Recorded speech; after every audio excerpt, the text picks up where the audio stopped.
It's the South American race for Formula One. We're at Interlagos above the sprawl of Sao Paulo, gearing up for qualifying at the Brazilian Grand Prix.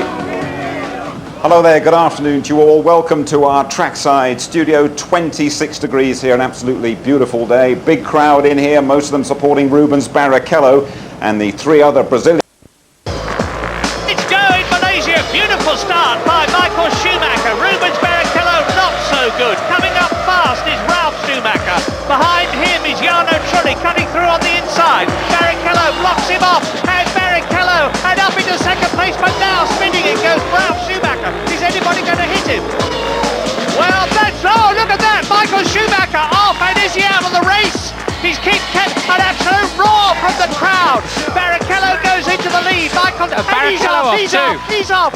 Amazing, both the Ferraris off. And look at the rain pouring down. And when it rains in Malaysia, believe me, it comes down by the ocean full. What on earth's going on down at Ferrari? They still haven't got any tyres on Barrichello's car. They just do not appear to have any tyres ready. Safety cars out. I'm not surprised. They're not able to get round on their slicks. They're obviously aquaplaning off the road. This looks just played perfectly into the hands of McLaren. It's a gift from heaven. Coulthard in, straight away he was out, and then Häkkinen was coming straight in afterwards. Neither car lost any time in that, and they are in an incredibly strong position. Ferrari on the back foot. Verstappen having a real go at Heinz-Harald Frentzen as we look through the ball of spray, and Jos Verstappen goes through at the hairpin. Terrific bit of driving. Schumacher, as ever, very well hooked up and already shaping up to go right round the outside of Frentzen. That's incredible. And now Michael Schumacher goes for it as they come down to turn 1 and then the left-hander at turn 2 and through. Jos Verstappen is a fighter every inch of the way. Mika Häkkinen got past him. Jos Verstappen has refused to give way and refuses still to give way. Runs wide and Frentzen goes through on the inside. He's going to take both of them. No, he isn't. He takes Häkkinen. Häkkinen, far from gaining a place, has lost one. And Michael Schumacher is coming up now to the last corner to win again in Malaysia. 6 consecutive poles, 6 consecutive wins. Michael Schumacher and Ferrari's flawless start to the season owes much to the hard work of the team over the winter and a little to bad luck on McLaren's part. Unusually for them, they've got their sums wrong. And Michael Schumacher wins! The Ferrari is well balanced aerodynamically and easy to tune into the circuits, but it also has some clever electronics which allow it to simulate the effect of traction control legally. This and the inspired choice of intermediate tyres on a drying track led to the 8 seconds a lap advantage we saw in Malaysia. Schumacher loves the car. It's simply fast. It's aerodynamically very well sorted. It's balanced very well. And that's the main factors. It gives you very good feedback when you drive it. You can fight it, you can put it on the limit, and you can work it and you can improve it a lot. After Malaysia, Rubens Barrichello was quite vocal about Schumacher's passing move on him when the track was at its wettest. He felt Schumacher should have waited until the conditions had improved. This week, Rubens has appeared to be at odds with his teammate for the first time in his Ferrari career, but Schumacher is playing down any problems. Things will never be eaten as hot as they're made. And I don't care very much what is going on in the press. I care much more to what he says personally to me, and obviously he may disagree on... Next round we go then with Martin Brundle and Rubens Barrichello. Barrichello, Ferrari, Interlagos, just over 190 miles an hour down into turn 1. Seems very slow on the initial approach. The track falls away from you and straight into the Senna S. Third gear already, and now a long left-hander, Curva du Sol. This is tough on the neck, but easy on the car. A short back straight then, up to 185 miles an hour again before braking very late into Descida do Lago. Third gear for Barrichello. Once again, the track falls away. A sweeping left-hander, a little bit bumpy, but the car is easily full throttle. Uphill slightly, turn 6. It's a long right-hander, about 120 miles an hour through the middle. Pop over the top and straight into Larranca. Down to second gear. McLaren ahead. It gets out of the way nicely for Barrichello as he sweeps into the banked corner of Pinheirino. 55 miles an hour through the apex, often the back end steps out and immediately into Bica de Pato. Notice he doesn't use all of the track, there's more grip on the inside and still staying to the right, a crucial corner, Mergullo, short shifting there Barrichello and quickly up to fourth gear before the most important corner on the track, straight across the curb then of Juncao, critical exit here, a long climb uphill, sweeping left-handers, look at the loads on the tyres in the right-hand corner of your screen, that's the same for the load in the driver's neck, but now look at the end of the pit wall there in front of the car as he just sweeps through over the start-finish line, heading down into that tunnel vision of turn 1 again. Now then, Mark, you've driven around here many times. Just explain to us the stresses on the driver. Of course, not the Benetton team we're looking at there when he profited from David Coulthard's disqualification. But so far at Benetton, it has been very heavy going for Jensen with his new team. Now, Mark's had his share of biting the Formula One bullet, and they've been comparing notes. I feel for you that In front of their adoring fans. to feel the energy and the support from the Brazilian fans is something amazing. I think you don't see. Feel the car pulsating with his eagerness. He's got past Jensen Button, Fisichella, Bertie, Raikkonen, Alesi, It was a good feeling, of course. I mean, we're not used to that. We have to make sure we can do it more often because we really enjoyed it. First of all, I had a very good start. We went from 18th to 6th position in the first 2 corners. And then when it started to rain, I overtook some more people. And then with all the pit stops and whatever, and we came up to 2nd position. This year's Arrows has a split personality. On a dry track, the car, like many others in the pit lane, has a persistent handling problem. The front tyres won't turn. The timesheets at this point, it's going to do his ego everything possible, you know, in terms of that. The team are going to be pumped up, he's going to be pumped up, stick the thing on the front row. I guess it's the nearest the Colombian gets to a home Grand Prix. We're going to be watching Juan Pablo Montoya very closely indeed in the upcoming qualifying session. We'll be right back with that. Rubens is very close indeed. Williams BMW also a threat. We've been enjoying Juan Pablo Montoya four-wheel drifting that Williams BMW through the Mergullo corner in particular. Watch out for him and Ralf Schumacher, who was so sensational 2 weeks ago in Malaysia. And don't discount McLaren Mercedes. Both David Coulthard and Mika Hakkinen have looked fast all weekend. It's going to be very close. But Martin, as Marquez comes through to begin his first flying lap, let's just talk about the art of qualifying, the quest for perfection, no mistakes allowed. It's the crescendo of 2 days' work, James, really. There's a 1 hour session, 12 laps in total, including the ins and outs, of course, as you watch Marquez down into turn 1. He's been pretty much the slowest driver all through that free practice I'm talking about, where they're fine-tuning the cars, getting the car absolutely right. Initially they start on heavy fuel, preparing for the race, and then they start homing in on a lighter fuel load. And do they go with brand new tyres all around, used tyres on the front and new tyres on the rear, for example, and then they start fine-tuning that car in the end of the Saturday morning session. And as they go out onto the track, it will only be fueled, all of the cars will be fueled for 1 flying lap only. If you have another lap of fuel in, that could cost you a half a tenth or a tenth, and that's a lot in Formula One. And then you've got to get out there and deliver that perfect lap. You haven't been in the car for a couple of hours, and you're watching the track temperatures, you're watching the other drivers, lots of spectators here moving around, you get dust on the track, so it's going to be different from when you last were out. Keep an eye on all of that, and then try and deliver that perfect lap. And a lot of the drivers imagine that lap. They're sitting there, eyes closed, they're driving it. Coulthard actually drives to a stopwatch with his eyes closed to try to get that perfect lap in his head. And Marquez over the line then on a 1:17.3, and pole is going to be somewhere, we think, in the 1:13s. Now you hear us often talking about sector times. There is 3 sectors on every Grand Prix lap, and here in Brazil the first sector, for example, about 18 Dominated the qualifying so far. On board then with Enrique Benoldi, the Brazilian driver from Curitiba. Let's listen to that Asiatech engine. And you immediately feed into what is the critical part of this racetrack. The Mickey Mouse corners, this is where the major part of the time is lost and found. You can see the back end of the car working hard there to transmit the torque. That's all about how the power is delivered, how the torque arrives, throttle angles, and so many different aspects that enable the driver to get the power on the track without having to correct the steering and oversteer. Benoldi then 3/4 of a second up on Marquez, but that is not the target he needs to be aiming at. Yes, Benaldi qualified in 19th place in Malaysia, looking to do a bit better than that here, I've no doubt. Fast but erratic in his junior career, Enrique Benaldi won the Formula Renault Championship over in the UK, does a 16.3, not a bad time, but he really certainly wants to get higher than Fastest.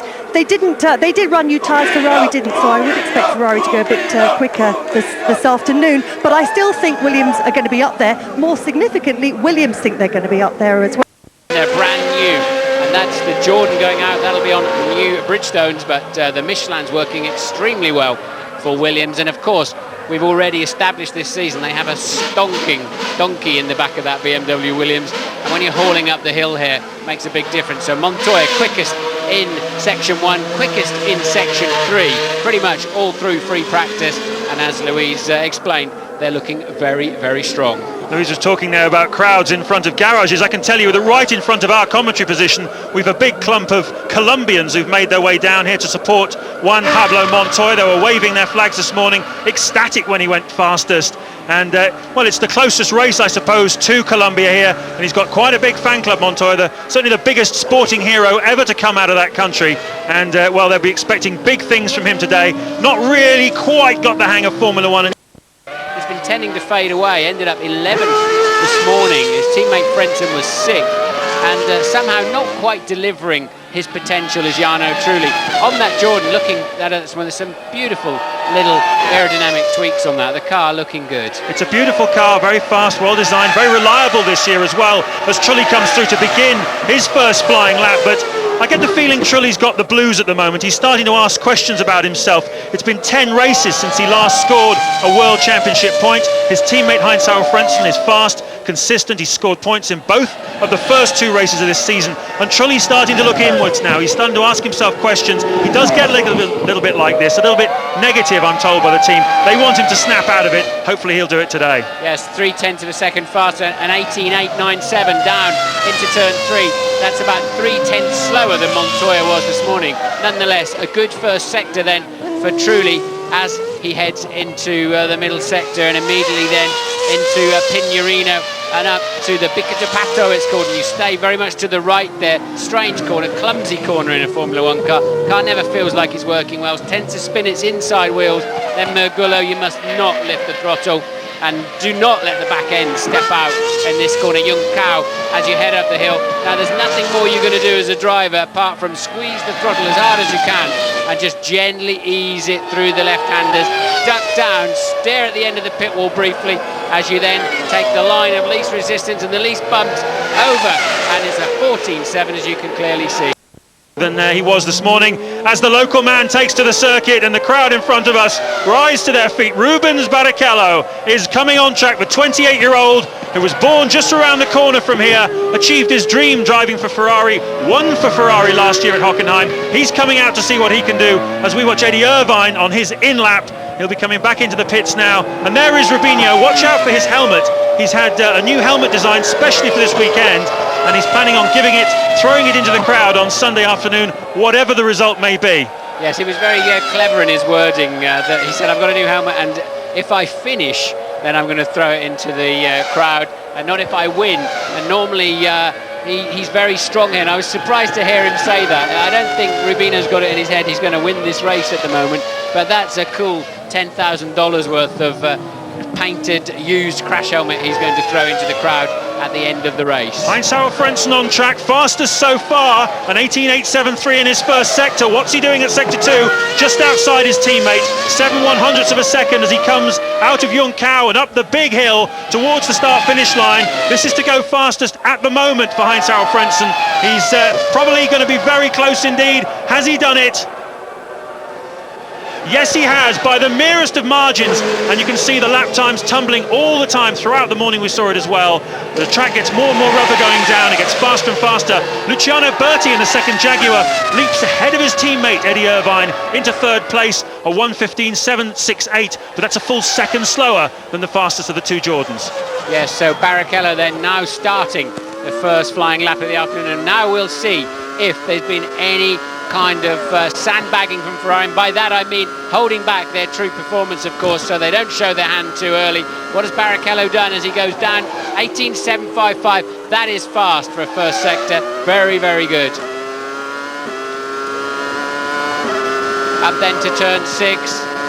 Turns in quite early. Does not have to correct the car, and he's going to pop over the top of the hill and then dive down and take a bit of grass. And he had to correct the car there. It cost him a couple of tenths there. So Barrichello just getting out of shape for a second time then in this mid-sector of the lap and getting a little bit scruffy, but surely still on course for a provisional pole at the moment. Rubens Barrichello then heading towards the second sector. He's up on Heinz-Hauer Frentzen at the end of sector 1, and he's 2/10 up on Frentzen at the end of sector 2. This should stick him on to provisional pole position, but there's a long way to go yet in these lap times. They will continue to tumble. This is Rubens's banker lap. Get it in there and then go back into the pits. Have a good old think about what you're doing. Rubens Barrichello then crosses the line and goes pole. 1:14.368. And we wait to see what Michael Schumacher's opening effort will be. And we talked earlier about getting all 3 sectors together. In that lap, Rubens' middle sector was not as good as his first and his third lap, so still got a little bit more to do. Yeah, well, it was clear to see why, wasn't it? Overcommitted into turn 7, was still fighting the car through turn 8, and every time you have to turn the steering wheel in the opposite direction to which you really want to travel, you're scrubbing off speed, and you're going to cost yourself a valuable tenth or two. And there is Panis, Olivier Panis, in the BAR Honda, having a little excursion. Olivier Panis this weekend so far been faster than his teammate Jacques Villeneuve, but we're looking at Montoya, fastest man on the circuit so far in sector 1, heading to the end of sector 2. That's the smoke, probably from the Panis spin, but Juan Pablo Montoya from Colombia has been hurling this Williams BMW. It's supposed to be the way that you drive precisely and delicately in a Formula 1 car, but Montoya is having none of it. I talked to him yesterday about it. He said, I'm still attacking. Look at that! Unbelievable!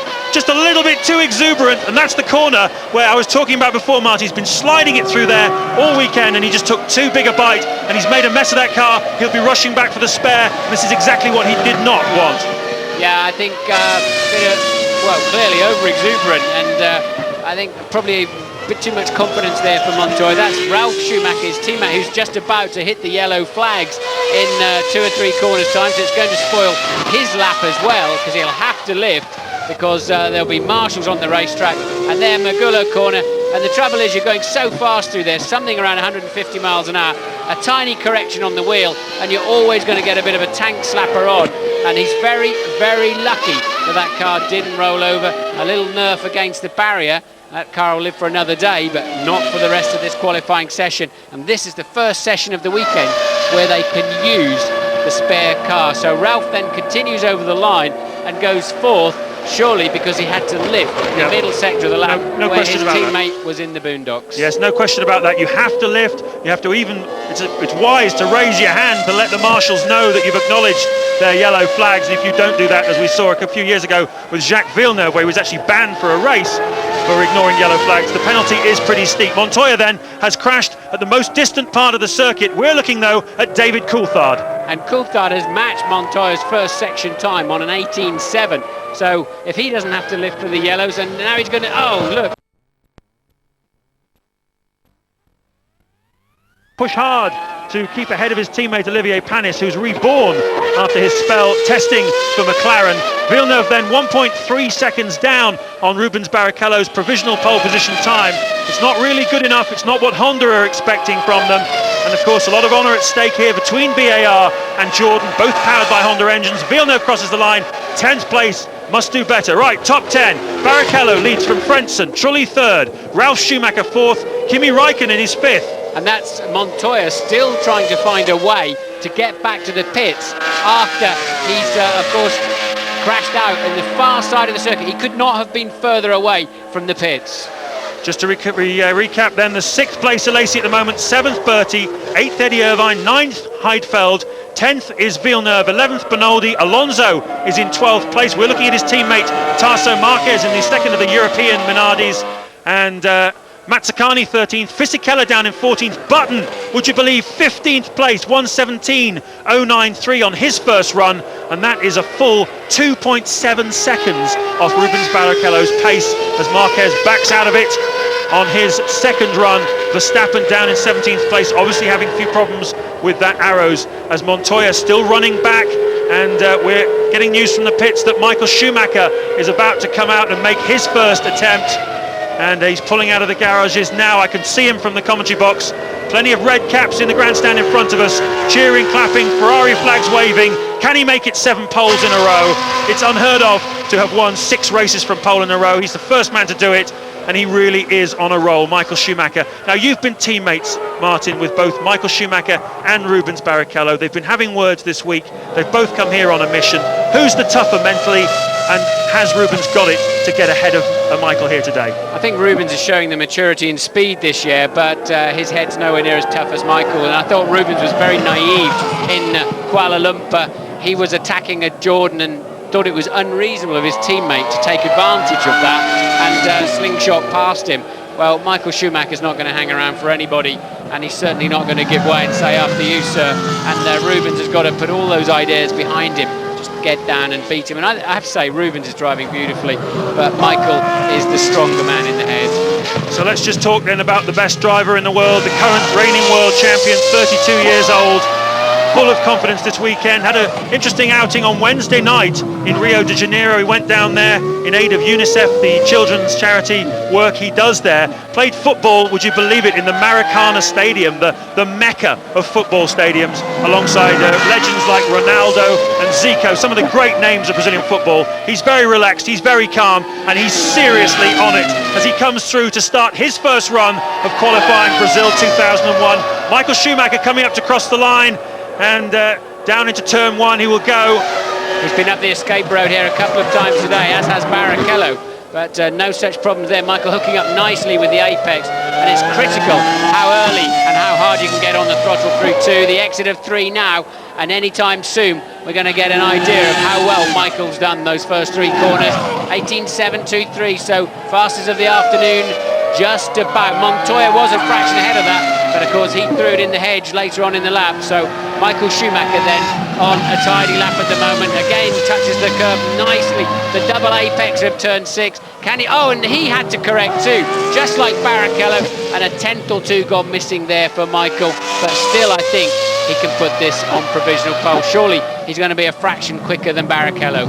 Yes, Michael Schumacher, we've seen it before, sometimes making little mistakes in qualifying. He's almost always flawless in a race situation, but in qualifying he is prone to make errors, and that's opened the door for Mika Häkkinen in the past. But he's 0.4 of a second up on his teammates so far as he comes out, makes an excellent exit from the Young Cow, the most important corner on the circuit to get the speed up the hill. And Michael Schumacher surely is going to take provisional pole position with this lap. He comes across the line now, and Schumacher goes P1, 0.3 of a second faster than his teammate, a 1:14.034, but we've seen nothing yet from Mika Häkkinen, and I know these lap times are going to be tumbling down. Mika Häkkinen, though, is on track, and there he is, the Finnish driver, 98 and 99 world champion, and he's got his fuel flap open. I wonder if it's going to close or not, but you can just see on the right hand side his fuel flap just behind his helmet. I won't distract him, but it's not ideal. That's not ideal. I don't think aerodynamically it'll make that much difference. Certainly not going to help. And Häkkinen, though, 0.6 of a second down, and the car looking extremely tail-endy. He's really fighting the car, hacksawing away at the wheel. So Häkkinen's car not well set up. And I tell you right now, I wouldn't want to put money on who's going to be on pole position this afternoon. I think it could be any one of 6 men. They're either going to be in a Ferrari, a McLaren, or a Williams. It's completely open, and that's a scruffy lap from Häkkinen. Well, if you're including in that 6-1 Pablo Montoya, that really will be some kind of mega effort, having stacked it at the furthest part of the racetrack. He's still running back, still making his way back to collect that spare Williams as we look at Olivier Panis. Michael Schumacher then on top from Rubens Barrichello second. Frentzen still third, ahead of his teammate Jarno Trulli in fourth. Häkkinen is fifth. Ralf Schumacher is sixth. Kimi Räikkönen, we've not talked about him yet. He was very fast this morning in practice. He was 8th, in fact, and he's repeating that form again this afternoon. 7th place in the Sauber. Räikkönen, who scored his first World Championship points in the Australian Grand Prix, and we're looking very, very strong indeed in 7th place. Alesi 8th, Bertie 9th, and Irvine 10th. And Panis comes across the start-finish line to go P9. So Michael Schumacher leads. We've got 35 minutes left here in Brazil.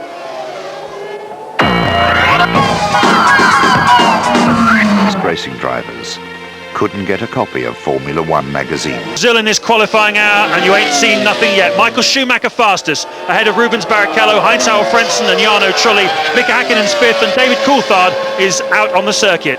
Ralf Schumacher is the man we should be looking at the moment, not Eddie Irvine recovering to the pits. Irvine not having a great afternoon.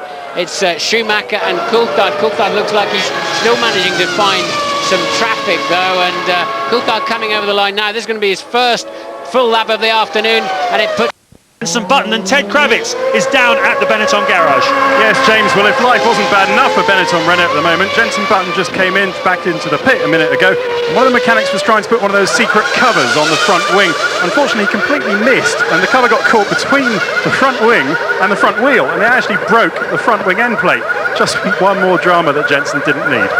That's a cool 15 to 20,000 pounds worth of front wing then, I'd imagine, gone by the wayside there. But when you're down, you're down. But they've got a problem with that car. They don't have a particularly good chassis, I don't think, and they're surely very short of power at the moment with that revolutionary new 111-degree Renault engine that they've got. The V-angle very wide to try to get the centre of gravity down to give better handling, but the power's just not there, and well, it all just seems to be falling apart. But not for Ralf Schumacher. He's on the front row of the grid. He's delivered the kind of time that we're expecting Montoya to deliver. We have seen, looking out of the window here, Montoya is now back in the pits and is ready to go out soon in the spare car. In fact, you're looking at him now. Louise, what can you tell us? As you say, Montoya now is back out on the track in the spare car. I was watching him when he arrived back in the garage. He was looking a bit red-faced. I'm not surprised, though. He has had a long run back. He was actually accused pre-season of not being very fit. One of the journalists said he put on a bit of weight since his Formula 3000 days. He has been doing a lot of work on his fitness, but obviously he's had a very long run back to the garage in this heat. I was just wondering, Martin, how will that affect him? Will it fire him up, or will it have a detrimental effect? I think it's made him quite cautious. He's about to go over the line to record his first lap. He's about half a second down, 6 cents, going to put him fourth nonetheless. But Montoya going out and putting a cautious lap in, he can go somewhat faster than that. But I think that clearly demonstrates the speed of the Williams this afternoon. That's the spare car for Montoya. He has not driven that car around this circuit ever until just now, so Williams have some speed. Yes, don't be under any illusions here. Williams love drivers that hang their cars out on the ragged edge. They loved Alan Jones, they loved Nigel Mansell, and they absolutely love Juan Pablo Montoya. They don't mind it if he stacks it in the tyres from time to time. But we're on board now with Rubens Barrichello, trying to get back onto the front row of the grid. He's been dropped down to third by Ralph. Let's listen to that Ferrari engine.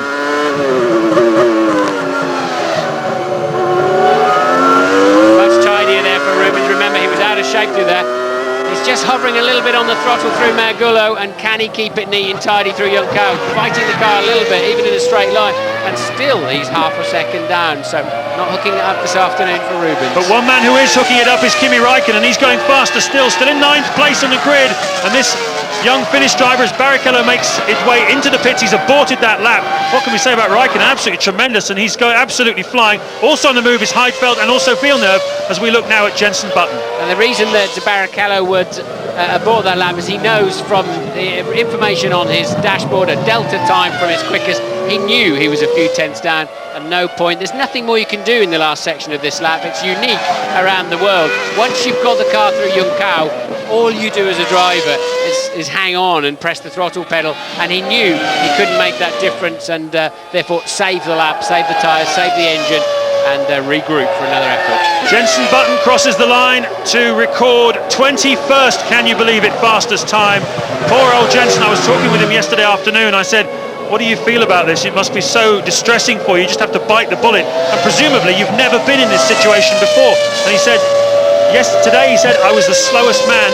I was in the practice session. He said, it's the first time in my entire career on four wheels I've been slowest in a session. He had all kinds of engine problems yesterday morning. He lost running time, and well, Jenson really facing an uphill struggle. And let's not forget that this time last year he out-qualified his teammate Ralf Schumacher in the Williams on this racetrack and went through to finish in 6th place. As we look at the second of the two Saubers, Nick Heidfeld currently lying in 10th place, one position behind his teammate Kimi Räikkönen. And this Sauber, I have to say, has started the season sensationally well. 4 points they scored in the Australian Grand Prix, the season opener. Heidfeld here recording a good finish. Raikkonen also, as Heidfeld dives into the pit lane. It's a tidy car, it's not too complicated. It's powered, of course, by last year's World Championship winning Ferrari engine, which is now a customer engine this year. Ferrari Works team, of course, have gone a step ahead of that. And that Sauber, really a tidy package, nice and reliable, and Raikkonen proving a lot of speed. Now, has he done enough, do you think, to get himself off the hook? Max Mosley, the FIA president, was saying he's provisional for that super license. We're not sure about him. He's hardly done any car racing. Do you think he's done enough now for them to say, the FIA to say, no problem, you are a Formula One driver? I thought he'd done enough by about 11:30 on the Friday morning of the first Grand Prix, to be honest. So I don't think Raikkonen's got to prove anything to anybody. He's up there again, just threatening the top 10 in 9th at the moment. And you know, circuits he's never seen in his life. He's jumped straight from Formula Renault in the UK to 750, 800 horsepower Formula One cars. And his coolness and confidence is just staggering, to be honest. But Michael Schumacher then, your current pole sitter, on track for an attempt to open the gap up between himself and his little brother, who's on the front row with him at the moment. But this is a reconnaissance lap for Michael. This is the out lap before. And what happens is you tend to go much slower through the last corner, and you can see him calming right down, so you get a good drive out of it. You're not fighting the car, and that gives you extra speed as you go over the start-finish line, some kilometre down the road yet. But if you calm through the last one, then you can take 2 or 3 clicks more over that start-finish line any time now, and then Michael got to choose a braking point for turn 1. The car's bucking around on the bumps there, and he still guides it into the apex, and that looked neat and tidy, didn't it? 308 kilometres an hour he crossed the start-finish line at, and that's a full 6 slower than his brother Ralph. That's a big reason why that Williams BMW is up there. Enormous grunt in the back of the from the BMW engine, but Schumacher 1/10 up on his own best time so far. He's looking to break into the 13s, and he's got the fastest sector time so far. His previous lap of 14.034. Can Schumacher be the first driver to get into the 13s? He's going slowly, isn't he? He's backed off. So Michael then, despite that stunning first sector, Michael is cruising along. So clearly, I didn't see any further mistakes. Whether he's got some warning lights going off in the cockpit, I don't know. But that was well spotted, Martin. Just coming into the Ferradura, he seemed to just back off the throttle. And as you said, it was the fastest first sector time to date. He quite often does that if he makes a mistake out on in the middle of the circuit. Sometimes he aborts the lap, but there's something amiss there in that Ferrari. He's not happy with it, and as you say, he's saving himself a lap. He's only used up 5 laps so far, and he's of his 12 allocation. As we look at the Finnish driver Mika Häkkinen, currently lying in 8th place and going better than he has so far, and 700ths inside Schumacher's time so far on the first sector. Yeah, and Häkkinen's quick into this sector of the middle sector, if you like. But where did he go wrong last time? He's down there in 8th place with a pretty lackluster 1:14.7. That's 3/4 seconds slower than he went this morning. And Mika then looking absolutely as if he's pushing the edge of the envelope of grip of that McLaren, and this will clearly move him up the grid. It's neat and tidy. Really, all he's got to do is keep it flat out through Mergullo. Doesn't have to correct the car. Be smooth, just take good speed. And this is really going to do something for Häkkinen's grid position. Going to be very much down in the low 1:14. Maybe he'll be the first to pop into the 1:13 this afternoon. He hasn't got the same straight line speed as that BMW Williams. Over the line then, yes, 2nd place. He's on the front row. He splits the Schumacher brothers, but not quite enough to take provisional pole. And there's nothing in it. Schumacher has a 1:14.034, 1/10 slower than him is Häkkinen, and then 0.05 of a second slower than him is Ralf Schumacher, 2/10 slower is Barrichello, and another 3/10 back is Montoya. So just 0.6 of a second separating the top 5 here. Coulthard on track as well. He's down in 6th place at the moment with a 1:14.661. And Heinz-Harald Frentzen is 7th, Jarno Trulli 8th, Raikkonen holding on in 9th, and still in 10th place is Nick Heidfeld. 22 minutes of this session still left to go. 20 minutes remaining of this qualifying session in Sao Paulo, Brazil. Michael Schumacher leads the way with 1:14.034, and it's very close behind him. Häkkinen is 2nd, Ralf Schumacher 3rd, Rubens Barrichello 4th, Montoya up in 5th place, Coulthard 6th, Frentzen 7th, Trulli 8th, Raikkonen and Heidfeld, the 2 Saubers, are 9th and 10th, and you're looking at Heinz-Harald Frentzen pushing hard, his fastest sector so far, but the man on the move is David Coulthard. Fastest man on the racetrack so far. He's just finished his first sector. David Coulthard looking to join his teammate up on the front of the grid.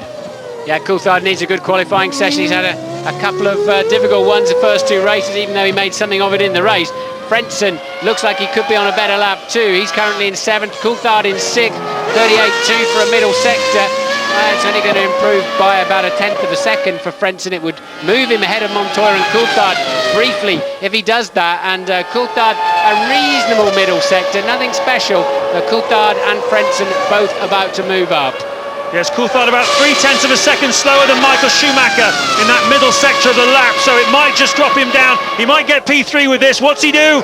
P4. Not bad for David Coulthard, but it's certainly closer than he's been in the last couple of races, and he does, as you say, Martin, just need that little bit of confidence. His running on Friday, I noticed, they let him go out and do a few qualifying type runs. He was substantially faster than anybody else yesterday, and I think that was just helping him to build his confidence a little bit, because qualifying has been his Achilles heel. So Schumacher leads Häkkinen, Ralf Schumacher 3rd, Coulthard 4th, Barrichello 5th, Montoya 6th. Less than 1.5 tenths of a second between the top 4 players, as Verstappen there getting on the brake pedal a little clumsily and locking the car up into turn 7. So Verstappen then, Arrow's not having a great weekend, I'm afraid, down in 18th place, and is that Alonso, so that's both Minardis then that have been pointing in the wrong direction.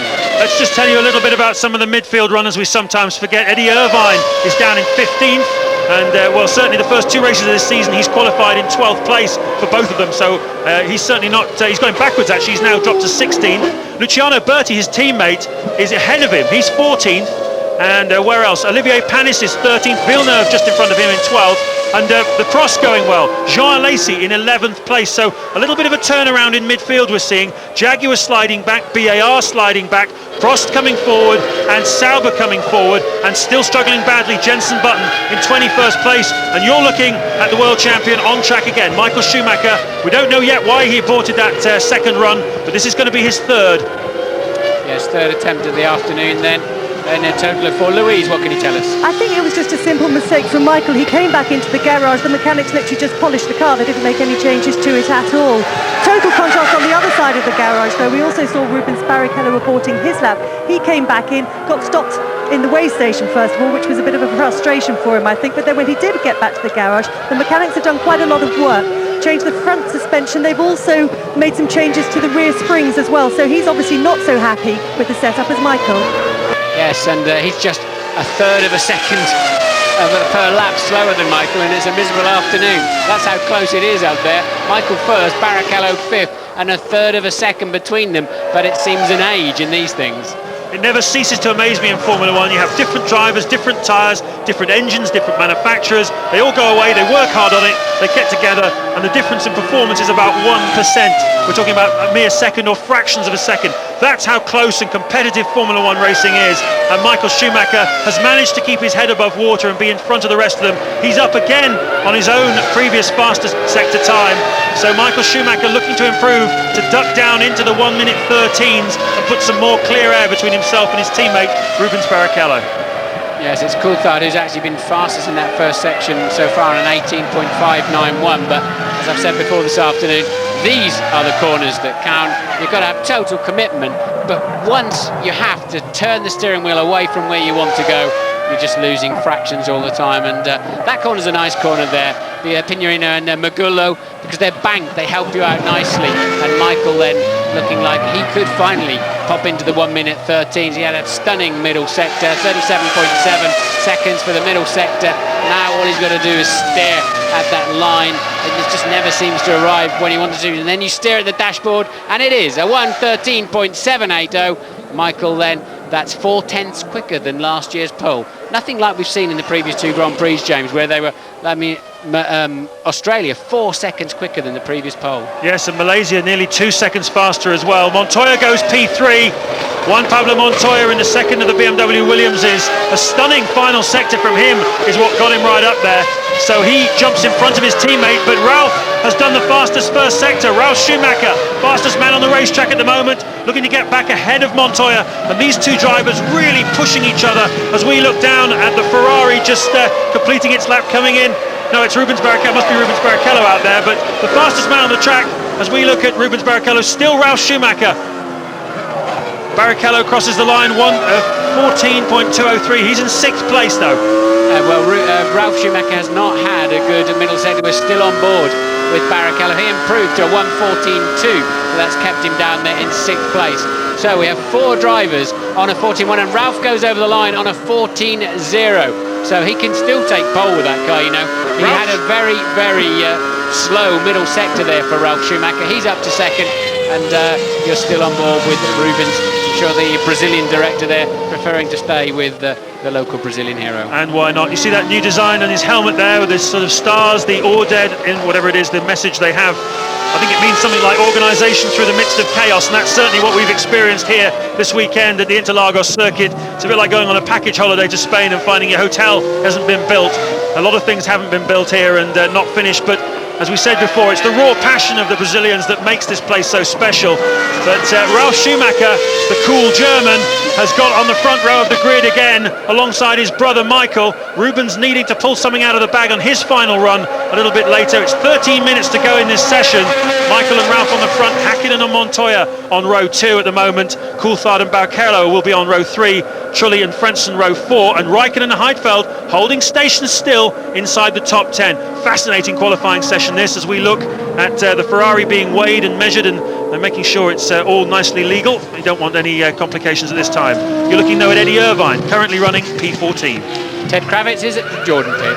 Yes, Martin, Heinz-Harald Frenzen's just gone out for a new run on a brand new set of Bridgestone boots. It's pretty manic actually at Jordan. Loads of mechanics crawling around both cars. Frentzen lunched his engine at the end of this morning's session. They've had to change that. Trulli also had a misfire and they had to replace his Honda too. But so far it doesn't look like it's affected their performance too much. No, well, Jordan then 2-0 up really against their fellow Honda engine users BAR. So far this season it looks like they're about to make it 3-0 up this afternoon, because Villeneuve is down there in 13th place. Teammate Panis is up in 11th place, but the 2 Jordans at the moment are 7th and 8th rather. Yes, Panis has been out-qualified so far this season twice in both the races by his teammate Jacques Villeneuve, who you're looking at now. And on average, he's been about 0.2 seconds slower than Villeneuve. But here in Brazil, a circuit that Olivier has always gone well on. He finished on the podium here back in 1997. He's got the edge over the French-Canadian, and this is Villeneuve's attempt to get back on terms. At the moment, this first sector isn't going to do it. Lady with a rather lot of rip